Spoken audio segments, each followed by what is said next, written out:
وعلى آله الطيبين الطاهرين وعلى صحبه أجمعين أما بعد فأعوذ بالله من الشيطان الرجيم بسم الله الرحمن الرحيم إنا أعطيناك الكوثر صدق اللہ مولانا العظیم۔ طبیعت اجازت دے تو سبھی احباب خلوص کے ساتھ درود و سلام پڑھیے۔ الصلاۃ والسلام علیک یا رسول اللہ، الصلاۃ والسلام علیک یا حبیب اللہ، الصلاۃ والسلام علیک یا رحمۃ للعالمین، وعلى آلِكَ وَأَصْحَابِكَ سَيِّدِي یا شفیع المذنبین۔ اللہ تبارک و تعالی جل مجدہ العظیم کی حمد و ثنا حضور نبی محترم رسول محتشم رحمت عالم صلی اللہ علیہ وآلہ وبارک وسلم کی ذات بے کس پناہ پر بے شمار ہدیہ درود و سلام عرض کرنے کے بعد میرے انتہائی قابل عزت حضرات علماء کرام، بالخصوص ہم سب کے محبوب و محترم استاذ گرامی حضرت قبلہ محمد ندیم طیب فریدی صاحب دام ظلہ، اور دور و نزدیک سے سفر کر کے تشریف لانے والے تمام اہل محبت، اللہ رب العزت کا شکر ہے جس نے ہماری گردنوں میں غلامی مصطفیٰ کا قلادہ عطا فرمایا، سبحان اللہ، اور فضل بالائے فضل کہ ہمیں وہ نبی عطا فرمایا جو بنایا اپنے لیے تھا، عطا ہمیں فرما دیا۔ ہمیشہ کی طرح آج بھی اللہ کی عطا کردہ توفیق سے یقیناً اخلاص کے ساتھ صاحب خانہ نے اپنے محبوب کے ذکر خیر کی یہ بزم منعقد فرمائی۔ رب ذوالجلال آپ کی توفیقات میں مزید اضافہ فرمائے، یہ حاضری ہم سب کی خطاؤں کا کفارہ بن جائے۔ اللہ کریم نگاہ مصطفیٰ اہل ایمان پر متوجہ فرما کر ہم سب کا خاتمہ ایمان پر فرمائے۔ اسے سادہ کر دیں، بالکل سادہ، میری جگہ سنبھالتے اپنے وقت میں رہتے ہوئے مزید سادہ کر دیں۔ آپ کی خدمت میں کچھ گزارشات پیش کرنے کا ارادہ رکھتا ہوں۔ محدثین کرام نے بغیر کسی تعارفی گفتگو کے اپنی بات کا آغاز کر رہا ہوں۔ علماء کرام نے اور محدثین کرام نے حضور علیہ الصلوۃ والتسلیم کی عظمتوں کو 3 حصوں میں تقسیم فرمایا ہے۔ جو اعزاز اللہ کریم نے اپنے محبوب کو عطا فرمائے، صاحبان علم نے، سیرت نگاروں نے حضور علیہ السلام کی رفعتوں کو 3 مختلف پہلوؤں میں منقسم فرمایا ہے۔ پہلے حصے کو کہا جاتا ہے فضائل مصطفیٰ، سبحان اللہ، حضور علیہ السلام کی فضیلتیں، آقا علیہ السلام کی عظمتیں اور نبی مکرم علیہ السلام کی سطوتیں۔ دوسرے حصے کو کہا جاتا ہے خصائل مصطفیٰ، یعنی نبی مکرم علیہ السلام کی سیرت طیبہ اور حضور کی مبارک عادتیں۔ اور تیسرے حصے کو کہا جاتا ہے شمائل مصطفیٰ۔ شمائل سے مراد ہے نبی مکرم علیہ السلام کی نفاستیں، حضور کی نزاکتیں اور سرکار کی رعنائیاں۔ یہ تین مختلف پہلو ہیں حضور علیہ السلام کی سیرت پہ. تھوڑی تھوڑی باتیں تینوں کے حوالے سے آپ کی خدمت میں عرض کر دیتا ہوں. یاد رکھیں یہ تینوں فضائل عطا کرنے میں اللہ رب العزت کی حکمتیں کار فرمائیں. فضائل اس لیے عطا فرمائے کہ کوئی بھی شخص برابری مصطفیٰ کا دعویٰ نہ کر سکے کہ جس اوج کمال پر اللہ نے اپنے حبیب کو فائز فرمایا ہے. اگر ہم جیسے حضور کو وہاں دیکھنا چاہیں تو شاید ہماری دستاریں پیچھے جا گریں. کوئی بھی شخص حضور علیہ السلام کی برابری کا دعوے دار نہ ہو سکے. جب آقا علیہ السلام کی ذات کو دیکھے تو اسے اپنی اوقات بھی نظر آئے اور مصطفیٰ کی فضیلت بھی دکھائی دے. فضائل خصائل اس لیے عطا فرمائے کہ میں اور آپ سیرت الرسول سے اپنی زندگی کو منور کرنے کی کوشش کریں.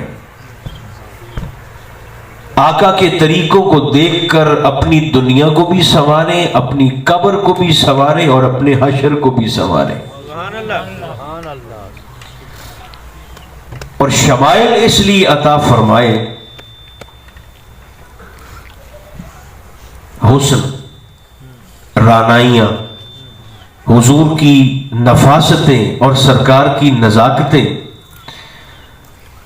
کہ لوگ ٹوٹ کر حضور سے محبت کریں. سب سے پہلے فضائل کو دیکھتے ہیں. حضور علیہ السلام کے فضائل کے باب میں فضیلت کا پہلا جملہ یہ ہے کہ میں اور آپ نماز پڑھنے کے لیے وضو کے محتاج ہیں, نبی وضو کا محتاج نہیں ہوتا.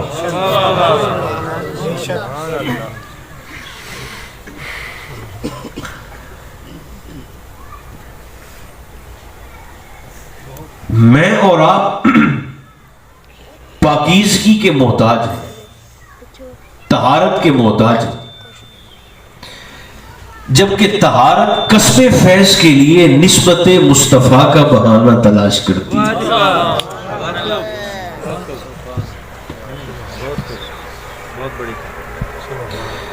دیکھیں ذات مصطفیٰ کی برابری تو ایک طرف, یہ منبر وہ جگہ ہوتی ہے کہ جہاں پر بیٹھنے والا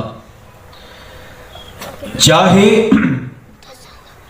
تو لوگوں کی طبیعتوں میں محبت کا رس گھول دے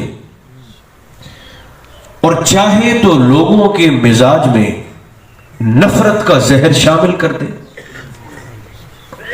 آپ یقین کریں جتنی افراتفری اور مارا ماری خاص طور پر مذہبی لوگوں کے اندر ان دنوں میں دیکھنے میں آئی ہے, اس کی تاریخ میں مثال نہیں ملتی. ایک طرف تو یہ عقیدہ رکھا جائے کہ میری زبان سے نکلنے والے ایک ایک لفظ کو میرے مصطفیٰ سنتے ہیں, بلکہ اس سے ایک قدم آگے بڑھ کر ایک طرف تو یہ عقیدہ رکھا جائے کہ میرے دل میں خیال بعد میں آتا ہے, میرے مصطفیٰ کو خبر پہلے ہو جاتی ہے, اور پھر اسی مصطفیٰ کے منبر پر بیٹھ کر, اسی نبی کے محراب پر بیٹھ کر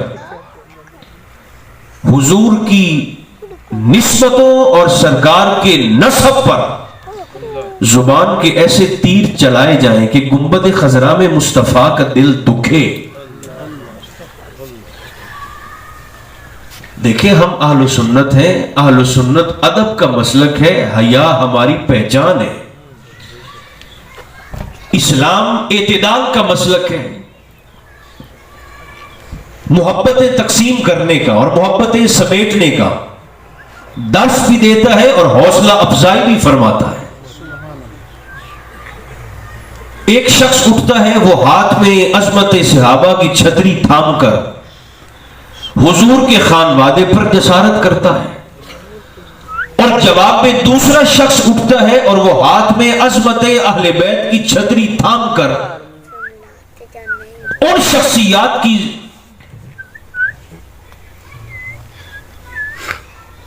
بدبختی کرتے ہوئے نظر آتا ہے کہ اس کائنات میں آفتاب نبوت کی کرنیں سب سے پہلے جن کے وجود پر پڑی وہ حضور کے صحابہ نہیں تو اور کون ہے؟ یہ سرکار یاد رکھیے، حضور مرکز فضیلت، جس جس کو سرکار سے نسبت ہوتی جائے گی وہ ہمارے سر کا تاج بنتا جائے گا۔ میں اور آپ حضور کی نسبت کا بھی حیا کرتے ہیں، ہم حضور کے نسب کا بھی حیا کرتے ہیں۔ فضیلت دیکھیے، ہم نماز پڑھنے میں وضو کے محتاج ہیں، سرکار دو عالم علیہ السلام وضو کے محتاج نہیں ہیں۔ وجود مصطفیٰ میں پاکیزگی تو ایک طرف، اللہ نے آقا کی نگاہ میں کتنی طہارت رکھی ہے، ایک حدیث مبارکہ سنا کر میں مضمون کو آگے لے کر چلتا ہوں۔ سرکار کے صحابی ہیں جن کا نام ہے حضرت ابو سعید خدری رضی اللہ تعالی عنہ، یہ حضور علیہ السلام کے صحابی۔ آپ فرماتے ہیں کہ میں رات کو سویا، تکلیف ہوئی، محتلم ہو گیا، غسل واجب ہو گیا۔ فرماتے ہیں میں صبح اٹھا نماز فجر سے پہلے تو غسل کرنے کے لیے گھر سے نکلا اور حمام کی طرف جا رہا ہوں۔ طہارت رسول کا پہلو دیکھیے، یہ صحابی فرماتے میں نہانے کے لیے جا رہا تھا، غسل کرنے کے لیے جا رہا تھا، اور مجھے اس بات کا پتہ نہیں تھا کہ گلی میں ایک طرف سے میں جا رہا ہوں، اسی گلی کی دوسری جانب سے ساری کائنات کے رسول معظم کی جلوہ گری بھی ہو رہی ہے۔ این گلی کے موڑ میں آ کر فرماتے ہیں جب دونوں آمنے سامنے ہوئے نا، حضور علیہ السلام کی نگاہیں میرے چہرے پاک پر پڑی تو فرماتے ہیں سرکار نے مجھے سلام کرتے ہوئے فرمایا السلام علیکہ یا ابا سعید۔ آقا نے مجھے سلام کیا،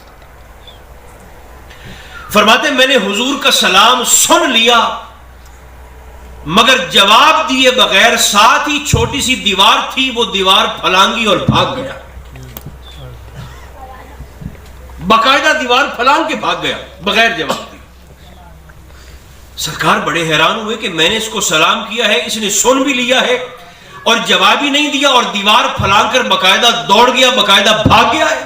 حضور مسجد میں تشریف لائے تو آقا فرماتے ہیں 1-1.5 گھنٹے کے بعد تقریباً سرکار ابو سعید خدری حضور کی بارگاہ میں اس حالت میں حاضر ہوئے کہ آپ کے بالوں سے پانی کے قطرے نچڑ رہے تھے، زلفوں سے، مقدس داڑھی سے پانی کے قطرے ٹپک رہے تھے۔ فرماتے ہیں کہ 1-1.5 گھنٹے کے بعد ابو سعید کہتے ہیں میں نے آ کر حضور کو مسجد میں کہا وعلیک السلام یا رسول اللہ۔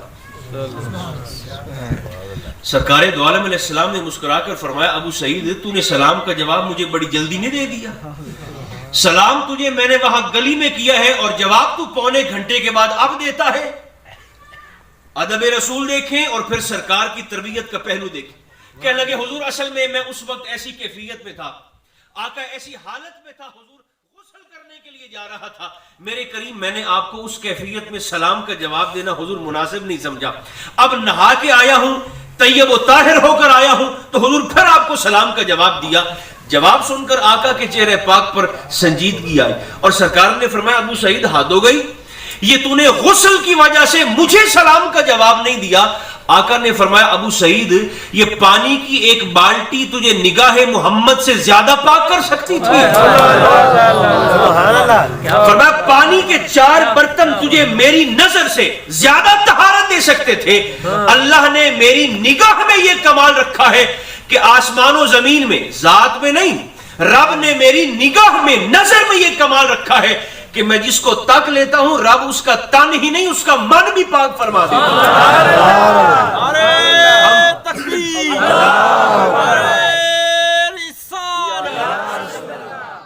دیکھیے میں اور آپ پاکیزگی کے محتاج ہیں، اور علامہ سبکی نے، علامہ تاج الدین سبکی اور علامہ تقی الدین سبکی دونوں باپ بیٹا ہیں، انہوں نے بڑی خوبصورت بحث کی ہے اس عنوان پر کہ سرکار دو عالم علیہ السلام پاکیزگی کے، طہارت کے، وضو کے، غسل کے محتاج نہیں ہیں۔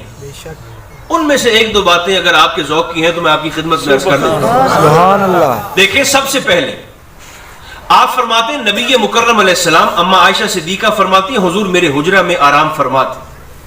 ویسے ایک گزارش میں آپ کی خدمت میں ضرور کروں گا، محفل میلاد میں، محفل ذکر میلاد میں آ جانا اتنا بڑا کمال نہیں ہے جتنا ذکر میلاد کو اپنے گھر لے جانا کمال ہے.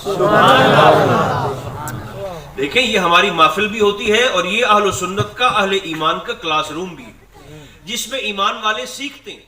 ہمیں حضور کی باقی ساری سنتیں یاد ہوں گی، عمل کرنے کی بھی ہم کوشش کرتے ہوں گے، مگر رکھیے دل پہ ہاتھ جو ذہنی طور پر محفل میں صرف بیٹھے نہیں ہیں بلکہ حاضر بھی ہیں، اس سنت رسول پر کس نے عمل کرنا ہے؟ 63 سال ہے میرے اور آپ کے محبوب کی ظاہری عمر شریف، 11 ازواج مطہرات ہیں سرکار دو عالم علیہ السلام کی. 63 سالوں میں میرے اور آپ کے محبوب نے ایک دفعہ بھی کسی زوجہ کو تھپڑ نہیں مارا. بیوی کو نہ مارنا بھی حضور کی سنت ہے. سبحان اللہ. اس سنت پر کس نے عمل کرنا ہے؟ ہمارے گھروں میں آپ یقین کریں، آج جتنی علم کی کثرت ہے آج سے پہلے کبھی نہیں تھی. آج جتنی پیسے کی فراوانی ہے آج سے پہلے کبھی نہیں تھی. آج جتنی تعلقات کی کثرت ہے آج سے پہلے کبھی نہیں تھی. مگر جتنا آج تربیت کا فقدان ہے وہ بھی آج سے پہلے کبھی دیکھنے میں نہیں آیا. ہر طرف تو مارا ماری ہے، ہر طرف تو افراتفری ہے. کبھی اتنی توجہ میں نے اور آپ نے اپنی اہلیہ پر دی ہے؟ ہم سمجھتے ہیں کہ دین ہمیں ہمارا صرف مسجد کے اندر قید کرنا چاہتا ہے، یہیں سے تو گڑبڑ کا آغاز ہو جاتا ہے. ہم سمجھتے ہیں کہ ہمارا دین ہمیں مصلے کے ساتھ باندھنا چاہتا ہے. جو نوجوان یہاں تشریف فرمائے نا وہ میری اس گزارش پر دھیان دیں گے. اسلام معاملات کا دین ہے. سرکار فاروق اعظم نے اپنی کابینہ میں اعلان کیا تھا، جناب عمر نے کابینہ میں اعلان فرمایا. آپ نے فرمایا کہ بھائی مجھے فلاں علاقے کے لیے گورنر چاہیے، اگر کوئی شخص تمہاری نظر میں ہو تو مجھے بتانا. یہ بات اب سن لیں، بولیں بے شک نہ، مگر سن توجہ کے ساتھ. اگر تمہاری نظر میں کوئی شخص ہو تو سرکار فاروق نے فرمایا مجھے بتانا. آپ نے اعلان کر دیا. اچھا، کچھ وقت کے بعد یا کچھ دنوں کے بعد ایک شخص آپ کی خدمت میں حاضر ہوا اور کہنے لگا حضور ایک بندہ میری نظر میں ہے. فرمایا اچھا کیسا ہے؟ اس نے کہا حضور وہ بندہ ایسا ہے کہ 5 کی 5 نمازیں حضور مسجد میں پڑھتا ہے، با جماعت پڑھتا ہے، تکبیر اولیٰ کے ساتھ پڑھتا ہے. حضور اس کے علاوہ نماز تہجد کا بھی پابند ہے، اشراق بھی پڑھتا ہے، چاشت بھی پڑھتا ہے، اوابین بھی پڑھتا ہے. حضور مسجد سے اس کا دل لگا ہوا ہے اور سجدے کر کر کے حضور اس کے ماتھے کی ہڈی پر محراب کا نشان بھی پڑ چکا ہے. تو حضور وہ بندہ ٹھیک رہے گا گورنر بنانے کے لیے. عبادت کی گواہی حضور میں دے رہا ہوں. اب جناب عمر نے پتہ کیا جواب دیا؟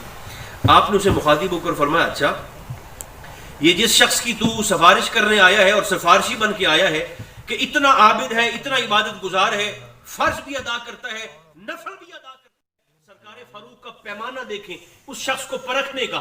آپ نے اس سفارشی سے مخاطب ہو کر فرمایا کبھی تو نے اس کے ساتھ سفر کیا؟ سفر شخصیت کا ایکس رے ہوتا ہے. دیکھیں نا، میک اپ اور بہروپ کب تک رہتا ہے، ملمہ سازی کب تک رہے گی؟ سفر شخصیت کا ایکس رے ہوتا ہے. آپ کسی کے ساتھ سفر کر کے دیکھ لیں، آپ کو پتہ چل جائے گا مخلص ہے کہ لالچی ہے، کھڑا ہے یا کھوٹا ہے، اچھا ہے یا برا ہے، طبیعت کا کیسا ہے، سوچ کا کیسا ہے، فہم کا کیسا ہے. سفر کر کے دیکھ لیں. اب سرکار فاروق کو عبادت کی گواہی تو مل گئی کہ مسجد کے ساتھ دل بھی لگا ہوا ہے، مگر آپ نے مخاطب ہو کر فرمایا کبھی سفر کیا اس کے ساتھ؟ اس نے کہا حضور سفر تو نہیں کیا. فرمایا اچھا کبھی اس کے پڑوس میں رہے ہو؟ آپ مہربانی فرما کر چلو انجن کر دیو، کچھ تو مہربانی کرے نا تاکہ مجھے پتا چلے کہ بات میری پہنچ بھی تو رہی ہے آپ تک کہ نہیں پہنچ رہی. فرمایا کبھی سفر کیا؟ اس نے کہا حضور سفر تو کوئی نہیں کیا. کبھی اس کے ہمسائیگی میں رہے ہو، پڑوس میں کوئی وقت گزارا ہے 4 دن؟ اس نے کہا نہیں حضور پڑوس میں بھی کوئی نہیں رہا.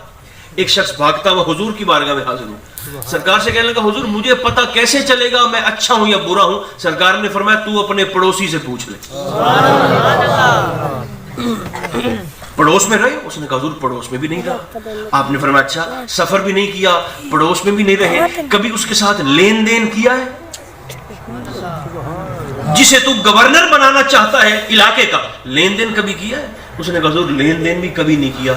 تو جملہ سنیں، جناب عمر نے فرمایا اچھا سفر بھی کوئی نہیں، پڑوس بھی کوئی نہیں، لین دین بھی کوئی نہیں، تو پھر صرف تو نے اس کو نماز کے لیے صرف پیٹھ دوہری کرتے ہی دیکھا ہے ساری زندگی؟ عبادت میں تو کامل ہے، مجھے یہ بتاؤ معاملات میں بھی کامل ہے یا نہیں ہے؟ لوگوں کے ساتھ اس کا رویہ کیسا ہے؟ اور آپ مجھے معاف کریں، پوری آپ حاصل پور کی، چشتیہ شریف کی، لڈن کی مارکیٹ آپ دیکھ لیں، ساری مارکیٹ میں آپ کو جھنڈے نظر آئیں گے میلاد النبی کے، کہیں پر لوگوں کے اپنے اپنے من پسند نعرے بھی نظر آئیں گے، کہیں پر لکھا ہوگا صرف یا اللہ مدد، کہیں پر لکھا ہوگا لبیک یا رسول اللہ، کہیں پر لکھا ہوگا لبیک یا حسین۔ پوری مارکیٹ میں آپ کو ایک بڑا اسلامی سا مذہبی سا ماحول دیکھنے میں آئے گا، لیکن مجھے معاف فرمائیں پوری مارکیٹ میں ایک نمبر چیز آپ کو کسی دکان سے بھی نہیں ملے گی۔ بولیں ایسا ہے یا نہیں ہے؟ تو یہ رویہ میلادیوں والا ہے کہ فسادیوں والا ہے؟ اسلام صرف کوئی نعروں کا دین ہے؟ اس لیے میں گزارش کر رہا ہوں ذکر میلاد میں آ جانا کمال نہیں ہے، اسے گھر لے جانا کمال ہے۔ اپنے گھر کے ماحول کو بہتر رکھنا یہ مرد کی ذمہ داری ہے، یہ یاد رکھیں، اس کے بغیر میں ٹھیک ہوں مطمئن۔ گھر کے ماحول کو اچھا رکھنا یہ مرد کی ذمہ داری ہے۔ کبھی کبھی میں نے اور آپ نے اپنی اپنی بیویوں پر اتنا دھیان دیا ہے؟ سیرت الرسول کا یہ پہلو بھی دیکھیے۔ ام عائشہ فرماتی ہیں سرکار میرے گھر میں آرام فرما ہے، اور ایک دن حضور نے ایسے موج میں آ کر، چونکہ سرکار کبھی کبھی جب موج میں آتے تھے نا، جب حضور کی طبیعت شریف بڑی زبردست ہوتی تھی، بڑی شاندار، اور حضور بڑے جب موج میں ہوتے تھے، دیکھیں افراد تو افراد رہ گئے، حضور تو چھوٹے چھوٹے بچوں سے بھی محبت کا کمال کا مظاہرہ فرماتے ہیں، چھوٹے چھوٹے بچوں کا۔ اچھا، اور میں نے ایک حدیث پاک پڑھی، میں حیران ہو گیا، اور آپ یقین کریں اس کا لطف ابھی تک طبیعت کے اندر موجود ہے۔ کبھی کبھی ایسا بھی ہوتا نا کہ سرکار دو عالم علیہ السلام مدینہ منورہ کی گلی میں فضائل مصطفیٰ کو ذہن میں رکھیں گے، اس پر میں نے عرض کرنا ہے آپ کی خدمت میں۔ سرکار تشریف لے کر جا رہے ہوتے مدینہ منورہ کی گلی میں، اور سامنے دور بچے کھیل رہے ہوتے، تو جب حضور کبھی موج میں ہوتے نا تو آقا گھٹنوں کے بل زمین پر بیٹھ جاتے، گھٹنوں کے بل زمین پر بیٹھ جاتے، ہاتھوں کو ایسے پھیلا دیتے۔ اگر تو لینی ہے نا آپ نے چس تو یہ منظر ذہن میں لائیں ذرا، اگر مزہ لینا ہے تو آقا گھٹنوں کے بل زمین پر بیٹھ جاتے، ہاتھوں کو پھیلا دیتے، اور دور کھیلنے والے بچوں سے مخاطب ہو کر فرماتے بھئی بھاگ کے آ کے مجھے ملو۔ وہ 3 3 4 4 5 5 6 6 بچے جتنے بھی ہوتے وہ وہاں سے بھاگتے، وہاں سے دوڑ لگاتے گلی میں، اور بھاگ کر آ کر جیسے ہی حضور کے مقدس سینے سے لپٹتے، آقا ان کو سینے سے چمٹا کر زبان سے سبحان اللہ فرماتے ہوئے پیچھے زمین پہ گر جاتے، اور بچوں سے فرماتے بھی تم نے تو ہمیں گرا لیا ہے۔ یہ سرکار دو عالم علیہ السلام کی سیرت کا پہلو ہے۔ آپ ذرا مجھے بتائیں کبھی اتنا بے تکلف ہو کر ہم پھرے ہیں علاقے میں؟ اپنے بچوں کے ساتھ بھی کبھی ہمارا یہ معاملہ رہا ہے بھلا؟ حضور کی سیرت دیکھیے میرے دوستو، سرکار کی حضور کی سیرت سے یہ خوشبو بھی اپنے اپنے گھروں میں لے کے جائیں، اپنی اولاد سے محبت کریں۔ مولا کائنات نے تو ہمیں اولاد کی تربیت کا طریقہ بھی ارشاد فرمایا، سرکار علی مرتضیٰ نے۔ اگر آپ کے بچے اس سٹیج پر ہوں تو یہ فرمان آپ کے کام ضرور آئے گا۔ سرکار علی مرتضیٰ فرماتے ہیں پہلے 10 سال اولاد کے خادم بن کے گزارو۔ یہ لفظ میرے ساتھ بولتے نہیں ہیں، پہلے 10 سال اولاد کے خادم بن کے گزارو۔ مہربانی فرمائے تھوڑا زور سے بولیں، خادم بن کے گزارو۔ 10 سال پہلے پیدائش سے لے کر 10ویں سال تک اولاد کے خادم بن کے گزارو۔ رکھیں دل پہ ہاتھ اور مجھے بتائیں جو خادم ہو وہ بلا مخدوم کو تھپڑ تھوڑی مارتا ہے۔ اللہ کے بندو 7 سال تک تو شریعت بچے کو نماز کا نہیں پوچھتی، ہم 3 3 سال کے بچے جن کے ابھی پیمپر نہیں چھوٹے، جن کی ابھی نیپیاں اور پوتڑے نہیں چھوٹے، ان کو ہم کان سے پکڑتے ہیں اور جا کر اسکول میں بٹھا دیتے ہیں, مدرسے میں جا کر بٹھا دیتے ہیں. 7 سال کے بچے کو شریعت نہیں پوچھتی, ہم نے 3 سال کے بچے کو افلاطون بنانا ہے. 10 سال تک اولاد کے خادم, علی پاک فرماتے ہیں, اپنی بساط کے مطابق اچھا کھلاؤ جتنی توفیق رب نے دی, اچھا کھلاؤ, اچھا پہناؤ, اچھا پلاؤ, اچھی رہائش دو پہلے 10 سال تک. سبحان اللہ. فرمایا اگلے 10 سال جو بچے کی بگڑنے کی عمر ہے 11 سے 20 تک, فرمایا اگلے 10 سال اولاد کے حاکم بن کے گزارو. بیٹے کے دوستوں پر نظر رکھو, بیٹی کی سہیلیوں پر نظر رکھو, کب آتا ہے, کب جاتی ہے, کب جاتا ہے, نظر رکھو. کس کے پاس بیٹھتا ہے, کس کے پاس بیٹھتی ہے, صحبت کیسی ہے, سنگت کیسی ہے, کیا کرتا ہے. 11 سے 20 تک اولاد کے حاکم. اور فرمایا اگلے 10 سال اور باقی کی ساری زندگی وہ اولاد کے دوست بن کے گزار. سبحان اللہ. نہ کریں دوستی اولاد سے. سبحان اللہ. ابا جی نہیں کریں گے نا بیٹے سے, تو پھر بیٹے نے کہیں پر تو کرنی ہے. سبحان اللہ. ماں دوستی نہیں کرے گی ماں سے, بیٹی سے, تو پھر بیٹی نے خدا نہ خواستہ کہیں پر تو کرنی ہے. پھر ابا جی پکڑ کے بیٹھ جائے اپنی سفید دستار کو, اور ماں پھر روتی رہے اپنے دوپٹے کو. اللہ کے بندو, جو اولاد کی تربیت کی عمر تھی وہ تو ابا جی نے باہر دھکے کھاتے ہوئے گزار دی, اولاد پر توجہ ہی نہیں کی. اب جب لوہا سخت ہو گیا, اب سوائے ٹکر مارنے کے باپ کے پاس اور کوئی راستہ ہی کوئی نہیں ہے. پہلے 10 سال خادم, اگلے 10 سال حاکم, اور باقی کی ساری زندگی اگلے 10 سال فرمایا اولاد کی دوستی میں گزار. ہم نے اپنے بچوں کو ایسا دبا کے رکھا ہے کہ بیٹا اور بیٹی اپنے دل کی بات ہی اپنے ابا جی سے نہیں کر سکتے.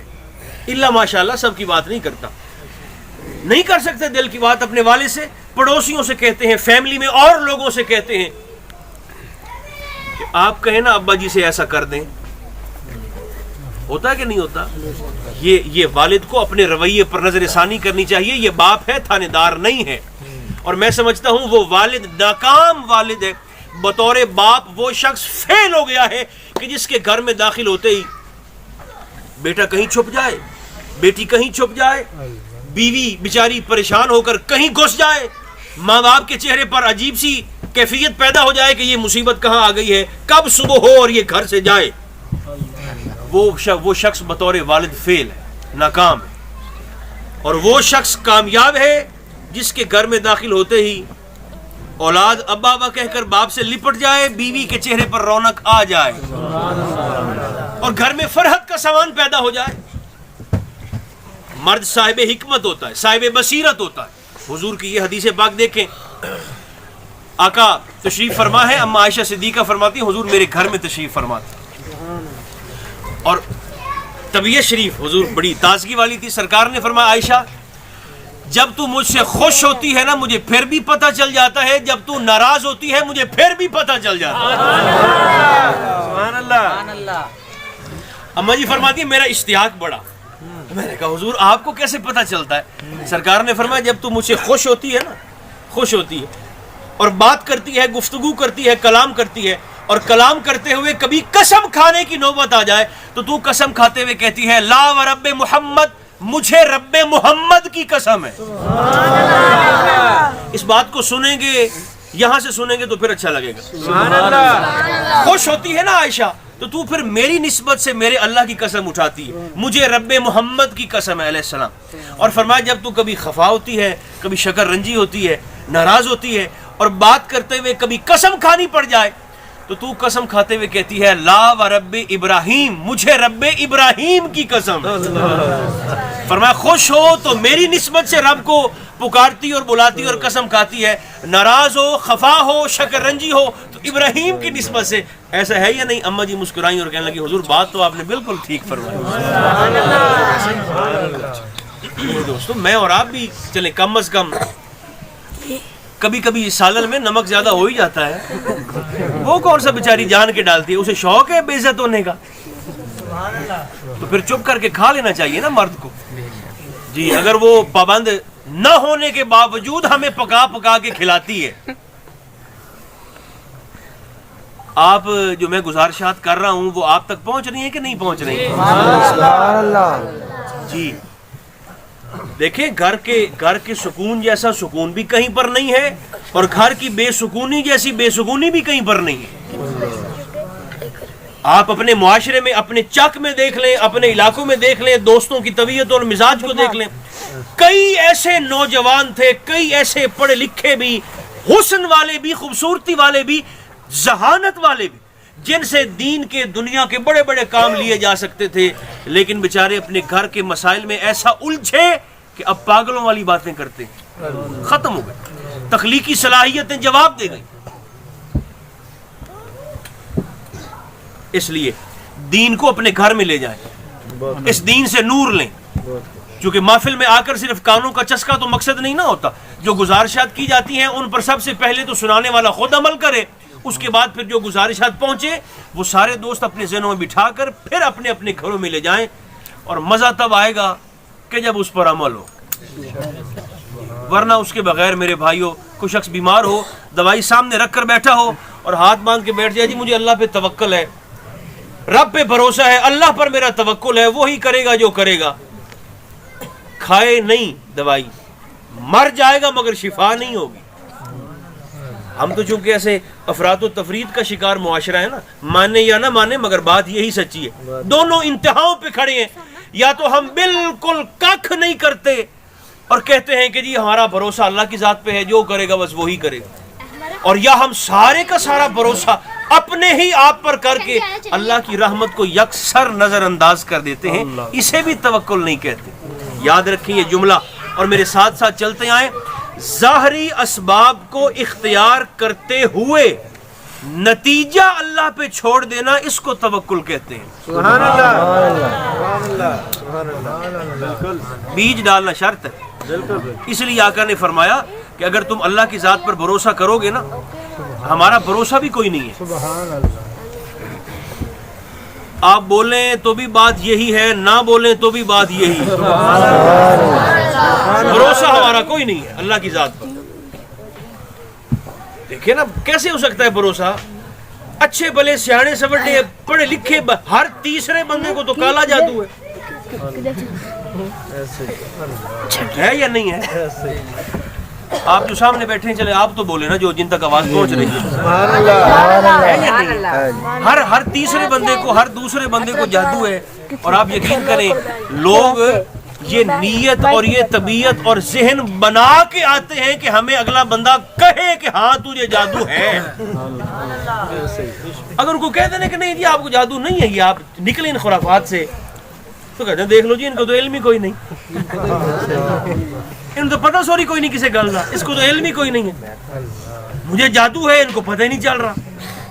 دیکھیں یہ اللہ کی ذات پر ہمارے بھروسے کی کمزوری کی اس سے بڑی نشانی کیا ہو سکتی ہے؟ شیخ سعدی نے نا ایک حکایت لکھی ہے، بڑی دلچسپ ہے، ہدایت کی ہدایت ہے، مزاح کا مزاح ہے۔ اچھا آپ ویسے اگر بیٹھ جائیں گے نا تو ٹھیک ہو جائے گا، جنہوں نے جانا ہے وہ جلدی سے چلے جائیں تاکہ یہ کھڑ کھڑ نہ ہو، جلدی سے جنہوں نے بیٹھنا ہے وہ بیٹھ رہے ہیں، آپ جلدی سے تشریف رکھیں۔ شیخ سعدی نے ایک حکایت لکھی ہے اللہ کی ذات پر توکل، وہ میں آپ کی خدمت میں عرض کرتا ہوں، مزاح بھی ہے ہدایت بھی ہے۔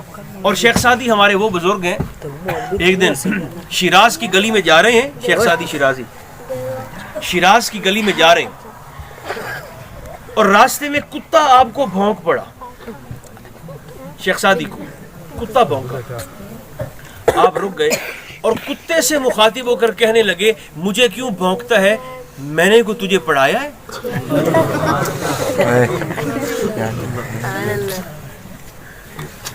اچھا اگر ہنس لیا ہے تو پھر تھوڑی سی عقل بھی استعمال فرما لیں۔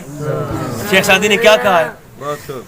مولا علی شیر خدا فرماتے ہیں جس پر احسان کرو پھر اس کے شر سے بھی بچو۔ علم دینے سے بڑا احسان کون سا ہو سکتا ہے؟ شیخ سعدی فرماتے ہیں مجھے نہ بھونک، میں نے تجھے پڑھایا نہیں ہے۔ ہوگا نا آپ کا تجربہ، کئیوں پر مولا کائنات کے احسان ہوں گے جنہوں نے پلٹ کر بیک فائر کیا مولا کائنات کا۔ یہ شیخ سعدی اللہ پر توکل کے حوالے سے کہتے ہیں کہ ایک شخص تھا تو وہ جنگل میں نا اپنی بھیڑیں چرانے کے لیے جنگل میں لے جاتا تھا۔ بات اس طرف نکل گئی ہے، میں سمیٹتا ہوں، واپس آتے ہیں پھر جلدی سے بات ختم بھی کرنی۔ آپ فرماتے ہیں کہ وہ نا اپنی بھیڑوں کو چرانے کے لیے جنگل میں لے جاتا تھا۔ اچھا ایک دن اس نے کیا کیا، اپنی ساری کی ساری بھیڑیں جنگل میں لے گیا اور وہیں جنگل میں ہی چھوڑ کر خود واپس شہر میں آ گیا. اس کی ملاقات اس کے بھائی سے ہوئی. تو بھائی نے پوچھا بھائی وہ بھیڑیں کہاں پر ہیں؟ اس نے کہا میں جنگل میں چھوڑ آیا ہوں. تو بھائی نے پوچھا جنگل میں کیسے چھوڑ آئے ہو؟ اس نے کہا میں رب توکل چھڑ آیا.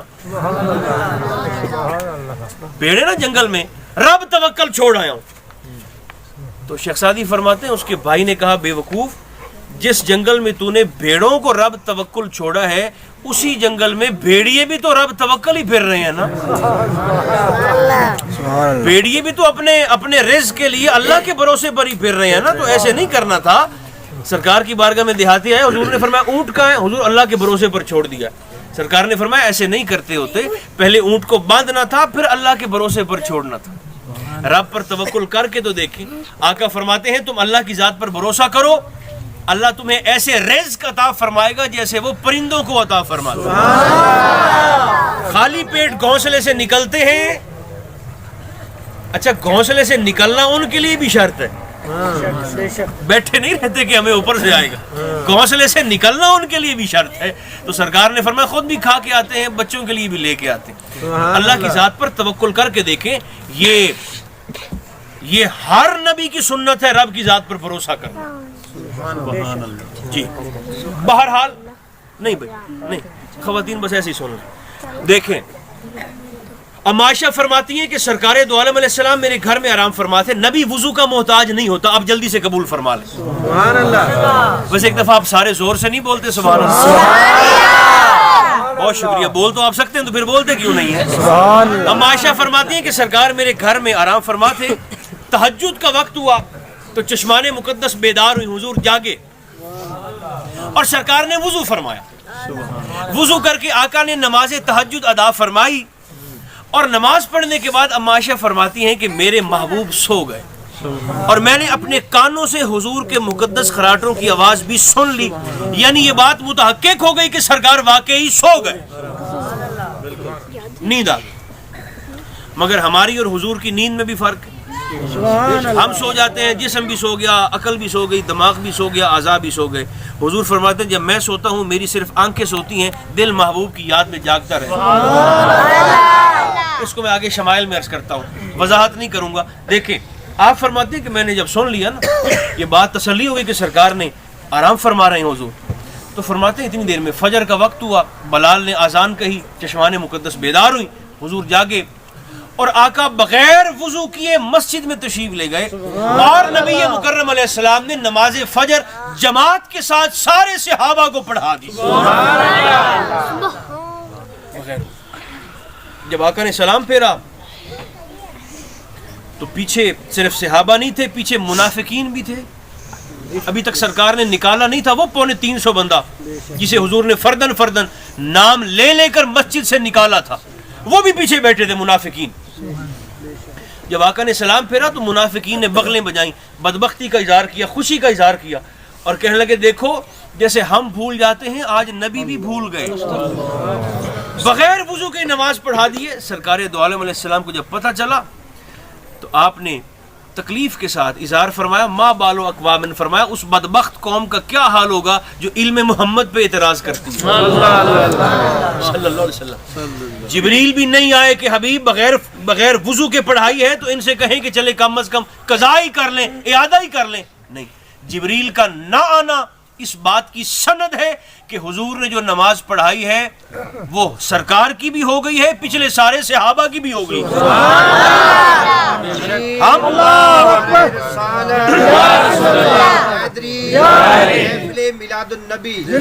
یاد رکھیں ہم وضو کے محتاج ہیں، نبی مکرم علیہ السلام وضو کے محتاج نہیں. فضائل رسول یہ سرکار کی فضیلت. اگر آج کوئی ذرا کرے نا بغیر وضو کے نماز پڑھ کے دکھائے، رد کر دی جائے گی، منہ پہ دے ماری جائے گی. ہماری تو خیر جو وضو کے ساتھ پڑھتے ہیں پتہ نہیں ان میں بھی کتنا اخلاص ہے. میں جو سر بسجدہ ہوا کبھی، ہر روز 5 دفعہ نہیں، میں جو سر بسجدہ ہوا کبھی تو زمین سے آنے لگی صدا، تیرا دل تو ہے صنم آشنا، تجھے کیا ملے گا نماز میں. ہم تو ایسے کبھی چونکہ لالچی لوگ ہیں نا، کبھی کبھی اگر سجدہ کرنے آ بھی جاتے ہیں تو پھر نماز کے بعد بیٹھ جاتے ہیں، مولا یہ مجھے دے دے، میں اور میرا اور میں. رب رسول ہمیں یا تو موت فوت پہ یاد آتا ہے، یا ہمیں بیماری میں تکلیف میں یاد آتا ہے، یا ہمیں اذیت میں یاد آتے ہیں۔ یہ میرے دوستوں، میرے چک کے بھائیوں، یہ شادی کے موقع پر مہندی کی رات ہمیں رب رسول کا کوئی فرمان یاد کیوں نہیں آتا؟ شادی جیسے مبارک موقع کو ہم کتنی خباثتوں کی نظر کر دیتے ہیں، پھر یہ شکوہ بھی رب سے نہ کریں کہ ہماری شادی میں آبادی نہیں ہے اور برکت نہیں ہوئی۔ جب آغاز ہی ہمارا ٹھیک نہیں ہے تو پھر انجام کیسے ٹھیک ہو سکتا ہے؟ آقا کے فضائل، دوسرا سرکار کے خصائل، حضور کی خصلتیں، آقا علیہ السلام کی مبارک عادتیں۔ اور میں سمجھتا ہوں کہ اس دور میں جو سب سے پسا ہوا طبقہ تھا نا، وہ غلاموں کا تھا، غلاموں کا، سرکار کے زمانے پاک، جن سے گویا جانوروں سے بھی بدتر سلوک ہوتا تھا۔ حضرت بلال حبشی کی میں آپ کی خدمت میں ایک حدیث پاک کے ذریعے مثال پیش کرتا ہوں، حضور کے خصائل دیکھیں جنہیں پوچھتا کوئی نہیں تھا۔ بلال حبشی آقا فرماتے ہیں کہ میں ایک دفعہ امیہ کے گھر کے باہر سے گزرا تو مجھے اندر سے کسی کے رونے کی اور کراہنے کی آواز آئی۔ آقا فرماتے ہیں میرے قدم ٹھہر گئے، رک گئے، اور میں نے اندر جھانک کر دیکھا نا تو میں نے دیکھا کہ ایک سیاہ فام غلام ہے، وہ ٹھٹھرتی سردی کی رات تھی، وہ کپ کپا بھی رہا ہے، وہ رو بھی رہا ہے، وہ کرہ بھی رہا ہے۔ اب رسول چونکہ ہوتا ہی کریم ہے، سرکار فرماتے ہیں بھائی مجھ سے تو دیکھا نہ گیا، میں اندر آیا اور میں نے، یہ بلال کی حضور سے پہلی ملاقات ہے۔ آقا فرماتے ہیں میں پاس آیا نا تو میں نے پوچھا بھی آپ رو کیوں رہے ہیں؟ انہوں نے کہا جی بخار ہے، جسم تپ رہا ہے، طاقت ہے نہیں، مگر میرے مالک نے یہ جو دی ہیں، اور اس نے کہا ہے صبح تک یہ جو تو نے پیسنے ہیں ورنہ کھال کھینچ لوں گا۔ روتا ہوں، کر بھی نہیں سکتا، لباس بھی نہیں ہے۔ ہمارے پاس تو شکر کرنے کے بہانے ہی ہزار ہیں، مگر کیا کریں، طبیعت اس طرف جاتی نہیں نا شکر کرنے کی طرف۔ اس دور میں تو میرے دوستوں لباس کی ایسی کمی تھی، سرکار کے چچا حضرت امیر حمزہ جب شہید ہوئے رضی اللہ تعالیٰ عنہ، جب شہید ہوئے تو لباس کی ایسی کمی، آپ کے کفن کی چادریں بھی پوری نہیں، ایک چادر ہے وہ بھی اتنی چھوٹی، صحابہ کہتے ہیں ہم چہرے پہ ڈالتے تھے تو پیر کھل جاتے تھے، پیروں پہ ڈالتے تھے تو چہرہ کھل جاتا تھا۔ ہم نے کہا آقا کیا کریں؟ سرکار نے فرمایا میرے چچا کے چہرے پہ چادر ڈال دو اور پیروں پہ گھاس ڈال کر میرے چچا کو دفن کر دو۔ ایسے ہی لباس بھی نہیں ہے، کون کون سی تکلیفیں ہیں جو حضور کے صحابہ نے نہیں دیکھی۔ اب یہ بلال حبشی جسم ننگا ہے، قمیض نہیں ہے، کرتا نہیں ہے، ٹھٹھرتی رات میں مالک نے باہر بٹھا دیا، جو پیسو بخار ہے تو ہوتا رہے، ہمت نہیں ہے تو نہ ہو۔ اس نے کہا جی اس لیے رو رہا ہوں۔ سرکار نے فرمایا اچھا ٹھہرو میں جاتا ہوں۔ آقا واپس مڑے نا تو روتے روتے بلال حبشی ہنس پڑے اور سرکار سے کہنے لگے حضور آپ بھی دوسروں کی طرح میری تکلیف سن کر واپس ہی جا رہے ہیں نا؟ سرکار نے فرمایا نہیں میں ابھی آتا ہوں۔ آقا کچھ دیر کے بعد واپس پلٹے، یہ حضور کے خصائل دیکھیں، رویہ دیکھیں، ایک ہاتھ میں حضور کے گرم دودھ کا پیالہ ہے، ایک ہاتھ میں کھجوریں۔ سبحان اللہ، سبحان اللہ۔ پیلیوں غلاموں کو پوچھتا کون تھا اس دور میں؟ سرکار نے فرمایا یہ دودھ لو، یہ کھجوریں کھاؤ، یہ دوا ہے، اور وہاں بستر پہ آرام کرو۔ آقا نے بٹھا دیا بستر پر تو کہنے لگے جی میں آرام تو کرتا ہوں مگر صبح پھر مار پڑے گی، یہ کام نہیں ہوگا۔ سرکار نے فرمایا تو آرام کر، میں یہاں بیٹھ کر رات کو تیرے جو پیستا ہوں۔ میں تیرے جو۔ اس کائنات نے پھر یہ منظر بھی دیکھا کہ ساری کائنات کا رسول ایک غلام کو بستر پر بٹھا کر اور خود زمین پر بیٹھ کر اس کے مالک کے جو پیس رہے ہیں۔ یہ سرکار کی محبت کا فیض جو دل میں اترا نا تو پھر وہ منظر بھی آنکھوں میں لائیے کہ ہاتھ ایسے ہیں بلال حبشی کے، پیر بھی ایسے ہیں، اور اندر میخیں ہیں، کیل لگے ہوئے، کیل، سینے پہ پتھر ہے، نیچے گرم ریت ہے، سینے پہ پتھر ہے، اور امیہ نے زبان کھینچ کر اوپر انگارہ بھی رکھ دیا۔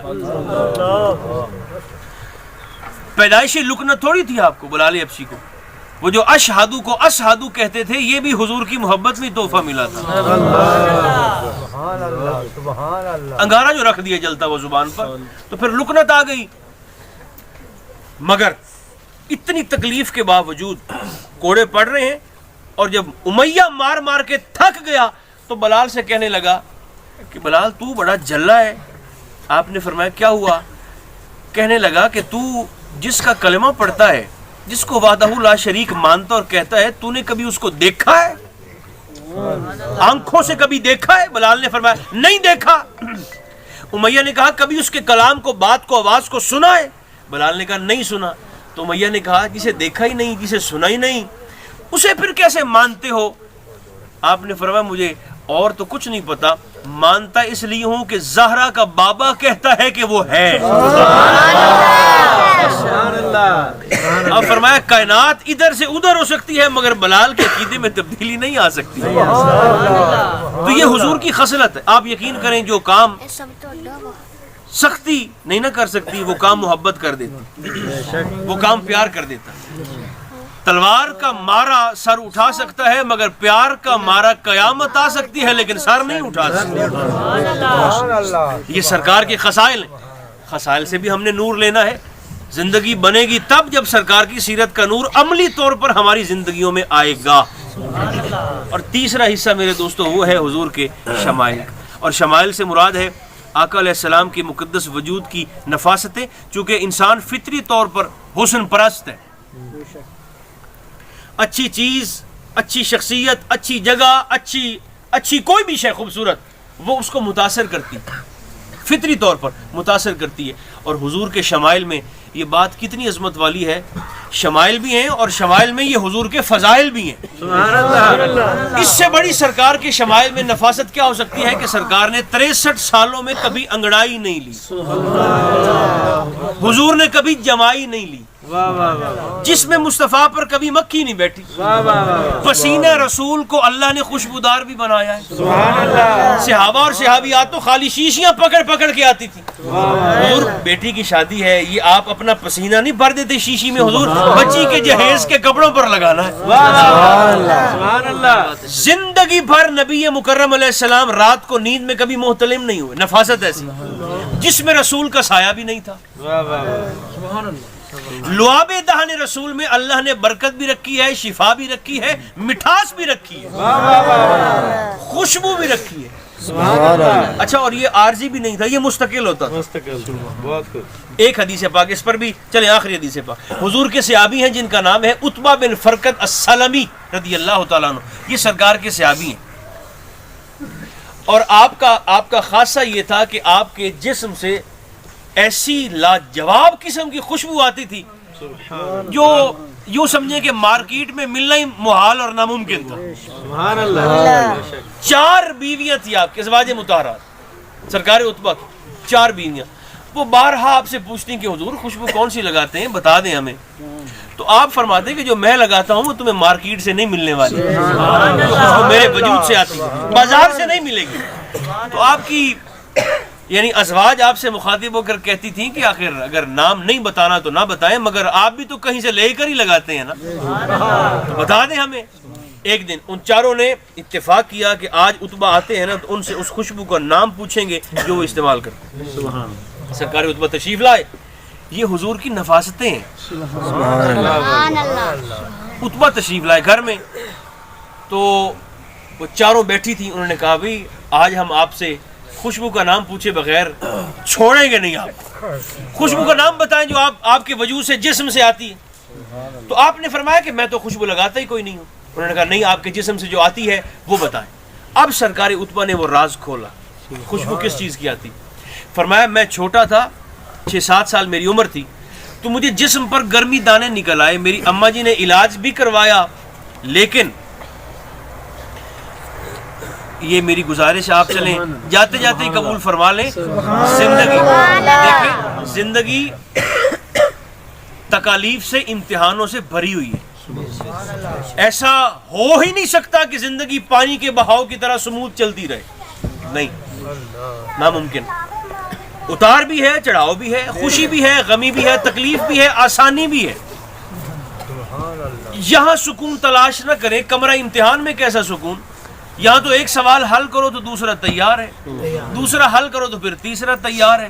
کسی کے پاس وقت 40 سال کا ہے، کسی کے پاس 50 سال کا ہے، کسی کے پاس 60 سال کا ہے. یاد رکھیں اگر کبھی کبھی تکلیف آ جائے نا زندگی میں تو ادھر ادھر دھکے کھانے کی بجائے کبھی اپنی بیٹی سے دعا کروا کے دیکھیے. اگر کبھی کوئی زیادہ ہی تکلیف آ جائے خدا نہ خواستہ تو پھر اپنی بہن سے دعا کی درخواست کر کے دیکھیے گا. اور اگر کبھی خدا نہ خواستہ کوئی بہت بڑی پریشانی آ جائے تو پھر گھر میں بیٹھی ہوئی چارپائی پر بوڑھی ماں سے دعا کروا کے دیکھیے. سرکار فرماتے ہیں جب ماں ہاتھوں کو اٹھاتی ہے تو اللہ کے عرش کو ہلا دیتی ہے. یہ وہ دعائیں ہیں جو کبھی رد نہیں ہوتی, جو خلوص کے ساتھ کی جاتی. تو سرکار عتبہ نے کہا کہ میں 4-5 سال کا 6 سال کا تھا تو میرے جسم پر نا گرمی دانے نکل آئے, پت نکل آئی, علاج بھی کروایا مگر وہ ٹھیک نہ ہوئی, پھوڑے بن گئے, زخم ہو گئے. تو ایک دن میری اماں مجھے مخاطب ہو کر کہنے لگی کہ تجھے حکما سے تو علاج آتا نہیں ہے, چل تجھے میں حضور کی بارگاہ میں لے چلتی. فرماتے میری والدہ محترمہ نا مجھے پکڑ کر, چھوٹا تھا تو سرکار کی بارگاہ میں لے گئی اور کہنے لگی حضور یہ غلام زیادہ ہے. آقا ٹھیک ہی نہیں ہو رہا. سرکار نے فرمایا اس کا کرتا اتارو. میری اماں نے کرتا اتار دیا. سرکار نے فرمایا یہاں میرے سامنے لٹا دو. مجھے میری والدہ نے حضور کے سامنے لٹا دیا.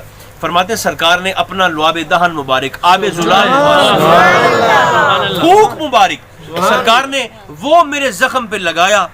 فرماتے ہیں شفا تو ہو ہی جانی تھی لیکن یہ جو تمہیں میرے جسم سے خوشبو آتی ہے نا, یہ کستوری عود عنبر کی نہیں ہے, یہ لعاب دہن رسول کی خوشبو.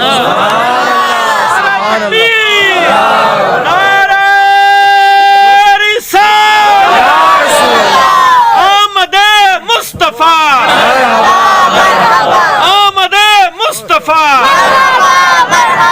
بلکہ ایک صحابیہ خالی شیشی لے کر اور چھوٹی سی سوٹی اور ڈنڈی لے کر نا سرکار کی بارگاہ میں آ گئی, ام سلیم, اور آقا استراحت فرما رہے ہیں اور سرکار کے جسم شریف پر پسینے کے قطرے گویا موتیوں کی طرح چمک رہے ہیں. اور چپ کر کے آ کر چونکہ حضور کھجور کی چٹائی پر ایسے آرام فرمائے تو پاس آ کے بیٹھ گئیں اور ایسے لکڑی سے نا حضور کے پسینہ مبارک کو ایسے شیشی میں اکٹھا کر رہی.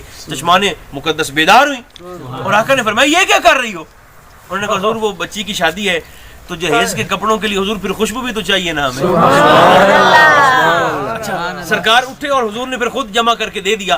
اب جب جا کر انہوں نے بچی کے جہیز کے کپڑوں پر وہ خوشبو لگائی اور بچی بیاہ کر اپنے سسرال چلی گئیں تو جیسے ہمارے ہاں نشانیاں ہوتی ہیں کہ یہ موڑ والا گھر ہے, یہ کیکر والا گھر ہے, یہ بیر کے ساتھ والا گھر ہے, یہ چوک کے ساتھ والا گھر ہے.